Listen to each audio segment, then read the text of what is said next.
Mie pangsit ayam Bangka ini jualan nggak lama dan masih sepi. Tapi karena di Tiban itu jarang banget yang jualan mie pangsit yang bener-bener enak, ini gua pengen cobain. Sekilas lihat satu porsinya lumayan besar. Sayurannya ada tauge dan sawi minyak.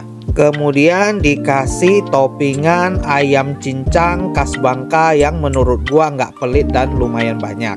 Tekstur mie-nya waktu awal diaduk itu lumayan lengket, kayak menggumpal gitu. Mungkin minyaknya ini kurang ya. Tapi setelah dirasain ternyata mie-nya itu kenyal dan bumbu-bumbunya itu pas banget, enak menurut gua. Nah, setelah gua campurin kuahnya, nah ini lebih baik, udah terpisah gitu mie-nya. Jadi lebih enak dimakan. Gua cobain juga dengan sambal cabenya. Nah, ini sambelnya enak, bikin tambah selera.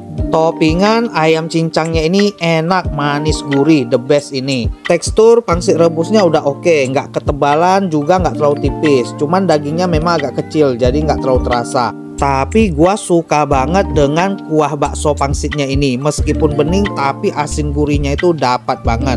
Kesimpulannya ini enak sih, layak dicoba. Dan mereka belum terlalu ramai, jadi mungkin bisa disaput ya guys. Lokasinya ada di Ruko Tiban Center di kedai kopi Melati. Cari aja stand yang namanya mie pangsit ayam Bangka.